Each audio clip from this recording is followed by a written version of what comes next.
If you're anything like me, you're probably packing your portable sound machine, your stroller fans, maybe some backup outfits for the backup outfits for your next trip to Disney World. But have you thought about your tech stack for Disney? And when I say, quote, tech stack, I'm talking about the apps that can help make a Disney trip run smoothly, especially if you're a mom managing all of the logistics of the trip. So in this episode, I'm going to break down what I actually have downloaded on my phone before every trip. Some of them I've used for years and some of them more recently, and why from now on, I do not want to show up to Disney World without these. Hello, and welcome to the Laid Back Magic Way podcast. I'm your host, Dana Stanley, creator of Laid Back Magic. As a mom of 3, I know how tough it can be to find time to plan a Disney World trip that doesn't leave you feeling stressed or overwhelmed. That's why I'm here, to help moms like you create Disney vacations that feel even better than they look on paper. Here, we're not chasing perfection, but creating our next favorite memories. So whether you're brand new to Disney or looking to go deeper into the details, this podcast is your go-to for simple tips, mindset shifts, real-life trip recaps, and expert insights to make your trip magical and manageable. New episodes drop every Monday, so be sure to subscribe so you never miss a moment. Okay, let's dive in. Before we dive in, this list is all about apps. So not necessarily websites or services to use, but believe it or not, the combination of these apps can help you skip the most lines as possible, can keep your packing list as minimal as possible, and just help keep the mental load of the Disney World trip itself a little bit lighter, which is always a win in my book. Now, you certainly don't need all of these, but even just 1 or 2 added to your arsenal, I think is a great place to start. This first app has changed and adapted over the years, but I keep coming back to it trip after trip because I'm telling you, once you use it, you kind of can't live without it, which is what I've heard from many people that have used it. And this is Standby Skipper. So this is a third-party app, meaning it is not owned or operated by Disney, has nothing to do with Disney as a company. And actually, the sweetest people started this back in the Genie Plus days. So this was Disney World's old Skip the Line service called Genie Plus when you were not able to pre-book lightning lanes. That's kind of how the app was born. And I'll give you a quick rundown.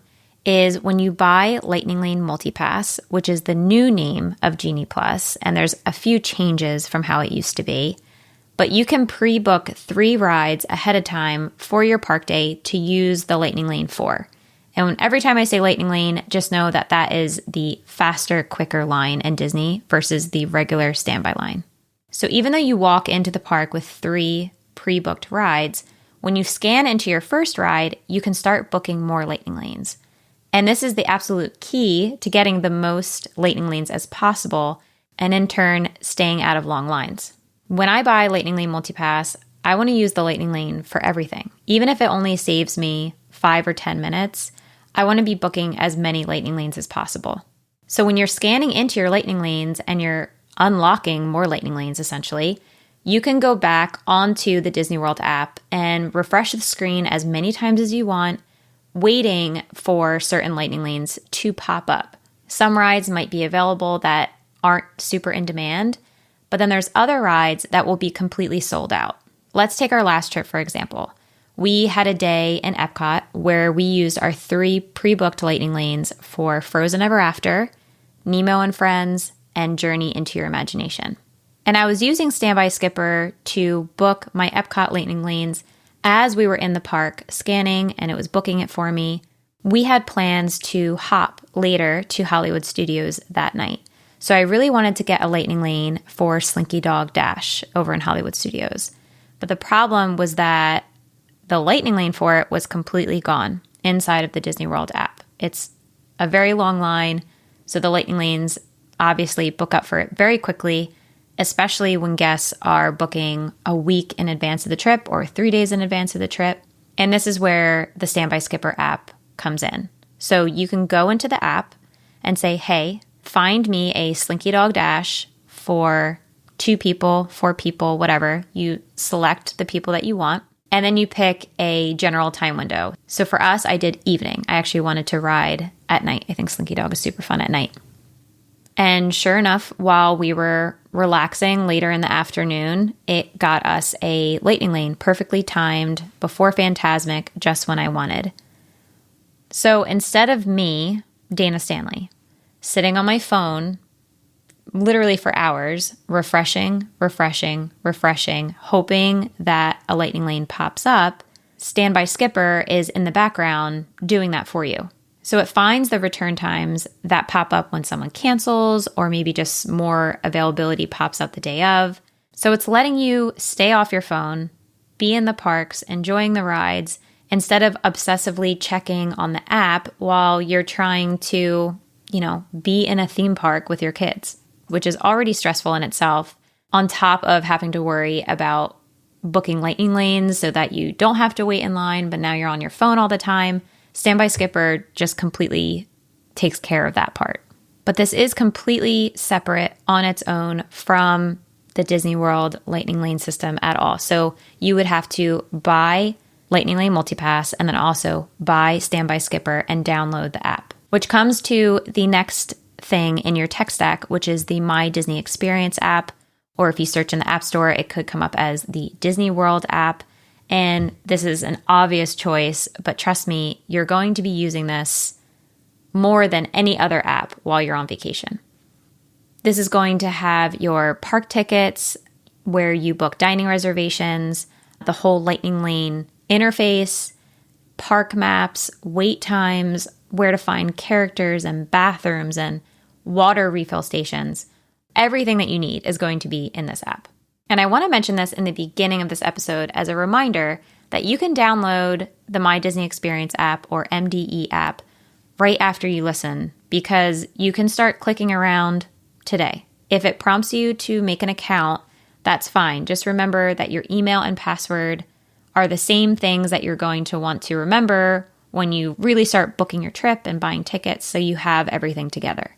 And don't underestimate how much this will help your trip, just clicking around the app, even just going into the park maps and zooming in. I mean, you can really see parking lots and playgrounds and monorail lines.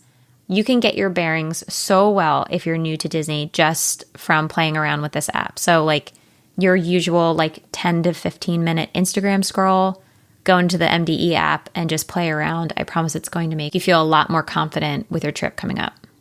I wasn't sure whether to put this one in my tech stack, but when I thought about it, it really is the bones of the trip itself, and I refer to it more often than not, and that's Google Sheets, which technically is its own app.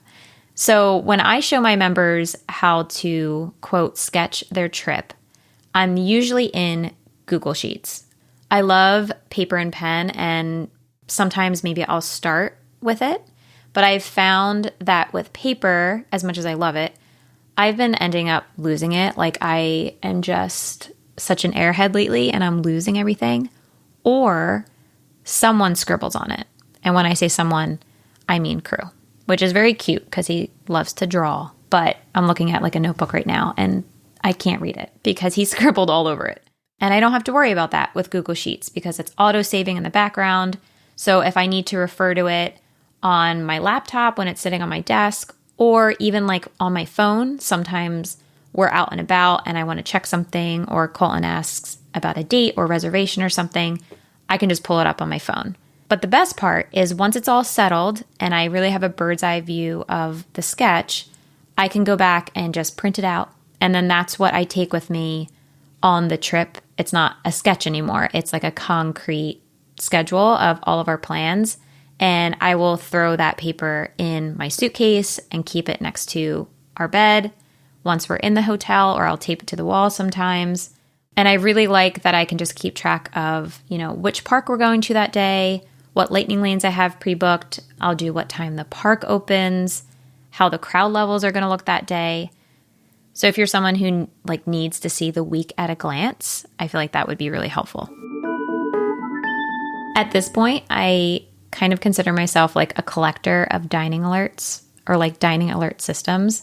I really think that I have tried all of them: mouse dining, magical alerts, thrill data. But these specific dining alerts I'm talking about, they're websites.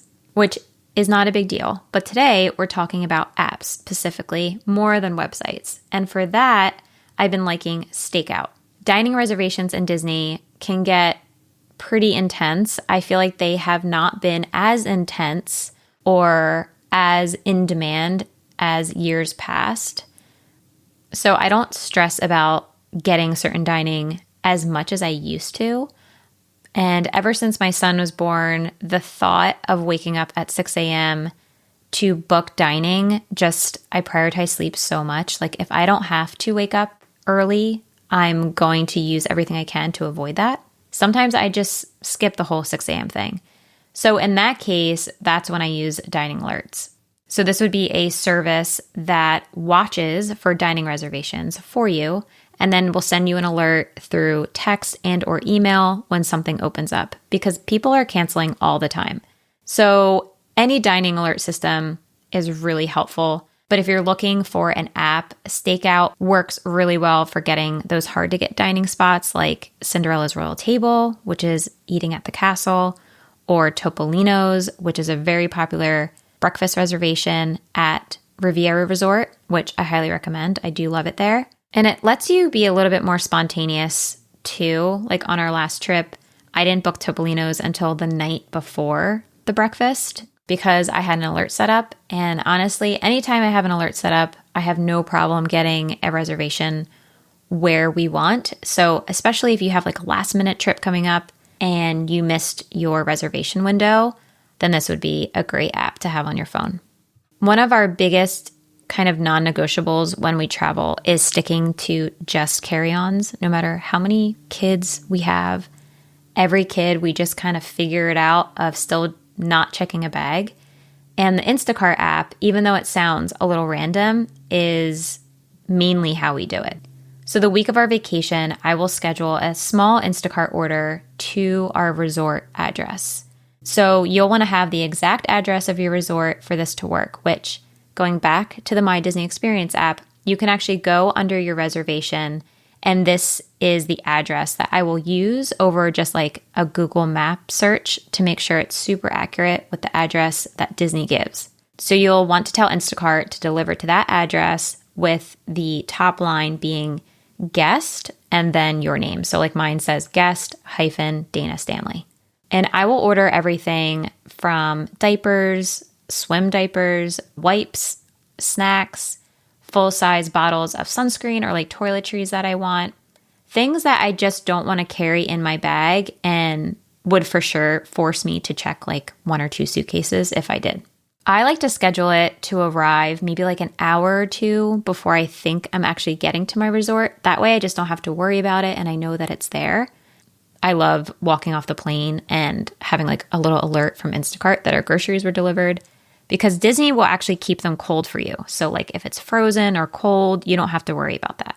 Just do not order alcohol with your order because if you do, you'll have to be there in person to pick it up and show ID, and that like kind of defeats the whole point. And in the end, it'll save you a lot of money too, especially if you buy like a case of bottled water for in the parks. If you want to get around Disney World as fast as possible, the most reliable thing, besides your own 2 feet in some cases, is going to be driving. So while driving your own car is great or calling an Uber is great, there's a few problems with that. If you're headed to Magic Kingdom specifically, you can't just take a car or any rideshare to the front of the gate, which can be a huge bummer.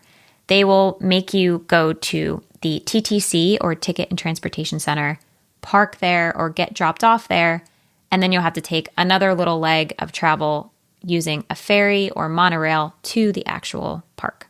And then with an Uber, you're also not sure if it's going to have car seats or if an Uber with car seats will be available, which isn't a big deal if you don't have little kids, but I know the majority of you listening do. So if I want to get to Magic Kingdom quickly, or we're going for the fireworks, or we don't want to rely on the bus for early entry or something like that, I'm going to be booking a minivan. So this is MINNIE van, as in Minnie Mouse. And these are operated by Disney World The drivers are cast members, so you know you're in good hands. But the two best things about it is, one, it's going to come with 2 car seats right off the bat, so you don't have to worry about that. And 2 is it will take you directly to the Magic Kingdom gate. So you can book these minivans to get around anywhere on Disney World property, but you can't book them through the My Disney Experience app. It's only through Lyft. So that is in my tech stack is the Lyft app. Make sure you have it downloaded, you're signed in, like you have an account, you have your credit card linked. That way you're not scrambling to do all of that when you actually need to get somewhere and you just want to book a minivan. It is more pricey than going through Uber and obviously like Disney's free transportation. But I've done this on nights where we're coming back from the fireworks and it's really late, when crew was really little, and I did not want to just be, waiting for a bus or like stuffed on a bus. So it's definitely a little bit of a luxury, but every time we've taken one, we think it's worth it. If you're flying to Disney World, which is very likely, I like having the Flight Aware app. I'm a very nervous traveler, which I'm sure you've learned by now. And I like to see not only is my plane on time, but I like to see where my plane is before it's like departing my location. And there's literally a little button after you put in your flight number that says, "Where is my plane?" So you click on that and it'll show you where the plane that you will be boarding is. Like, was it late to the destination before coming to my airport? Because the more information I have, even though I know it's completely out of my control, the better I feel. Like, that's just the reality of how my brain works. So this is really helpful for when you're arriving into Orlando or leaving Orlando, because you can track your delays before the airline usually even tells you. Especially if you're traveling during hurricane season, like this is the type of app that could save you maybe not rushing to the airport or adjusting like your hotel or dinner plans, things like that. Especially if you're coordinating pickup and drop off, third party transportation type things. I really like the accuracy of the FlightAware app. Which brings me to the latest addition to my tech stack that I really just got into on our trip last month.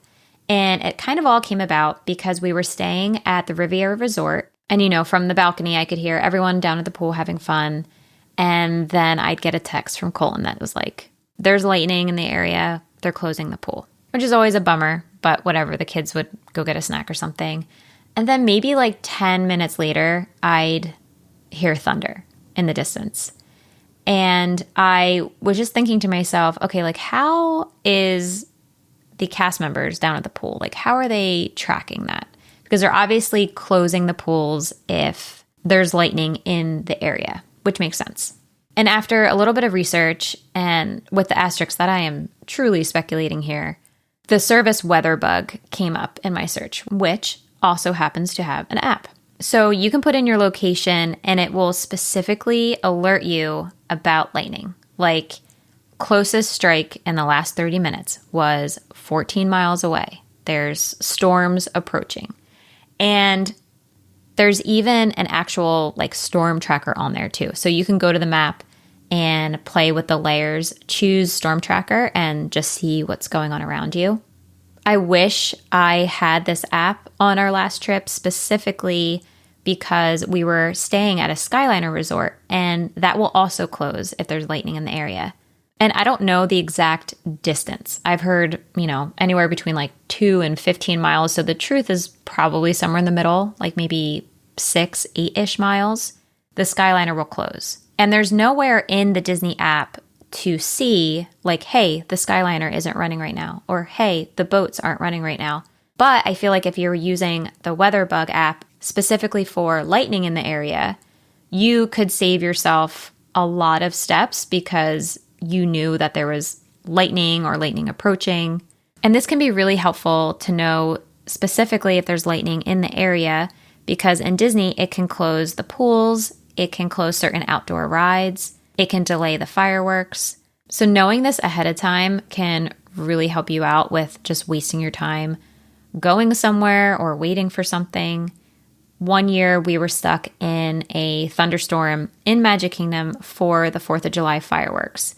And it just kept getting delayed and delayed and delayed.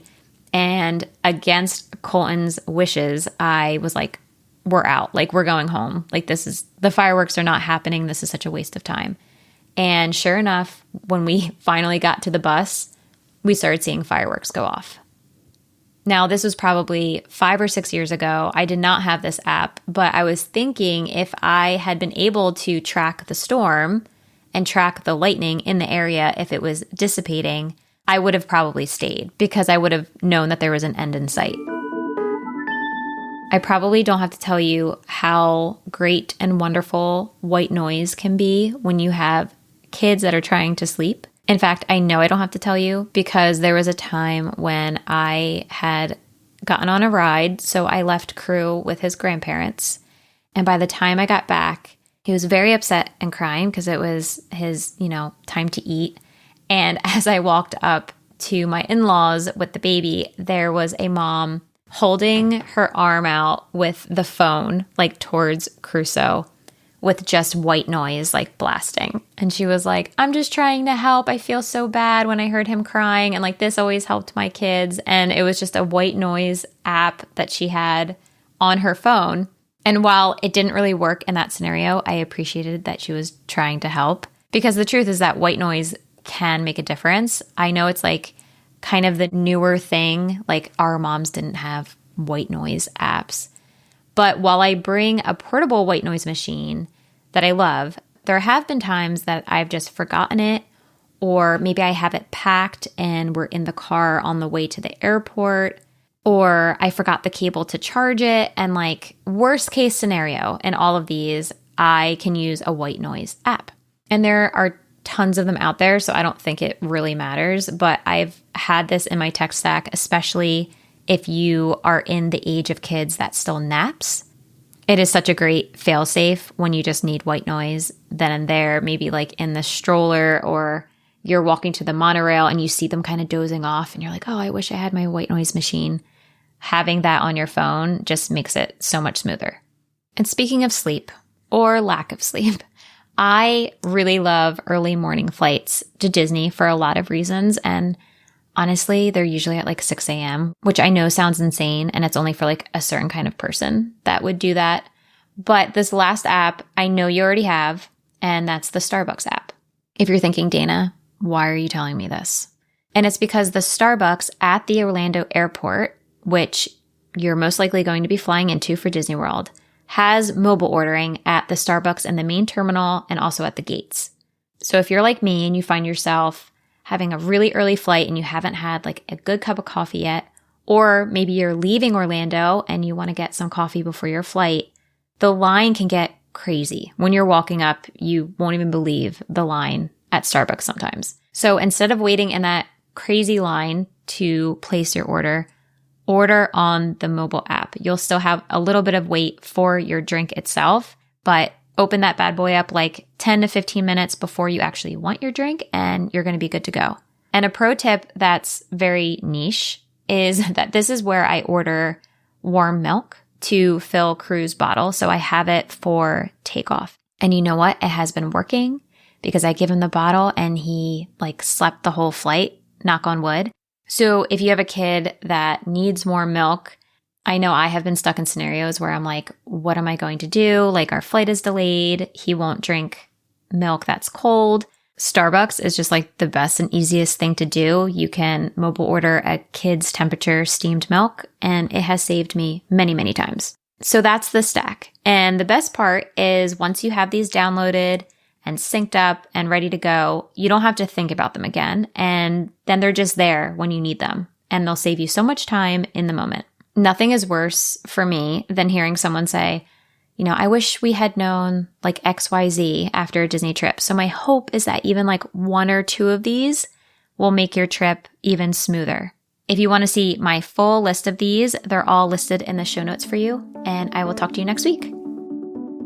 Thank you so much for joining me on this episode of the Laid Back Magic Way podcast. If you enjoyed today's episode and it was helpful for you, it would mean the world to me if you'd write a quick review. Your reviews help more moms like you find the show, and I read every single one of them. Seriously, thank you in advance. You can find me on Instagram at Somewhere Worthwhile, and I'd love to hear from you there. DM me if you have any questions about this episode or what you'd like to see in future ones. Until then, keep planning for your next favorite memory, and I'll see you next time.